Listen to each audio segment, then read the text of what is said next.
Hi friends, ఇవాళ అరటికాయ పులిహార కూర గురించి తెలుసుకుందాం. ఫస్ట్ అరటికాయలను చిన్న ముక్కలుగా ఇలా కట్ చేసుకొని అరటికాయలని ఒక బౌల్లో వేసి ఉడికించుకోండి. తర్వాత పోపుల కోసం ఇలాగా ఉల్లిపాయలని నిలువు చిలుకలు కోసుకొని పోపు దినుసులు అన్నీ వేసేసి ఆ పోపులని ఫ్రై చేసుకోండి. తర్వాత ఉడికిన తర్వాత అరటికాయకి చక్కగా తొక్కు తీసేసేసి అరటికాయ ముక్కలు ఉన్నాయి కదా, సో అవి అలా ప్లేస్ చేసుకోండి.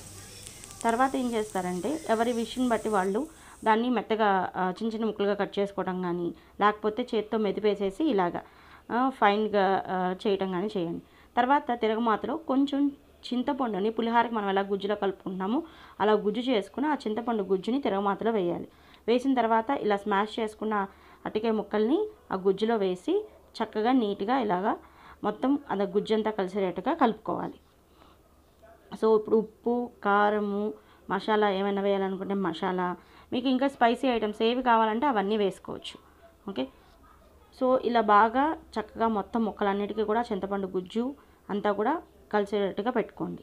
తర్వాత దీని మీద మళ్ళీ కొంచెం మసాలా పౌడరు, ఓకే, సో ఇంకేమైనా ఇంగ్రీడియంట్స్ కావాలి అంటే ఆ ఇంగ్రీడియంట్స్ అన్నీ కూడా మీరు యాడ్ చేసుకోవచ్చు. యాడ్ చేసుకొని లిడ్ పెట్టుకోండి. ఓకే, సో ఒక 5 minutes తర్వాత చూస్తే మీకు ఇలాగ చక్కగా అది దగ్గరకు వచ్చేసి ఆ గుజ్జు అంతా కూడా అరటికాయ ముక్కలకు పట్టేసేసి నీట్గా ఉంటుంది. మళ్ళీ ఒక్కసారి దాన్ని జాగ్రత్తగా కదుపుకోండి. ఓకే, సో కదుపుకొని ఓకే, సో ఇంకా మీకు ఏమైనా ఉప్పు కారం ఏమైనా తగ్గాయి అనిపిస్తే కనుక ఆ ఇంగ్రీడియంట్స్ కూడా మళ్ళీ ఒకసారి వేసుకొని చక్కగా చేసుకోండి. సో ఈ డిష్ని మనం ఏంటంటే కొంచెం ఇది అటు ఫ్రైగా అలా అని కాదు, ఇలాగ కొంచెం పుల్లగా ఘాటుగా తినడానికి చాలా బాగుంటుంది. అన్నంలోకి బాగుంటుంది, రోటీస్లో కానీ చపాతీస్లో కూడా అన్నిటికీ చాలా బాగుంటుంది. సో ఇలాంటి వెరైటీ ఫుడ్ ఐటమ్స్ కోసం please subscribe, like and share.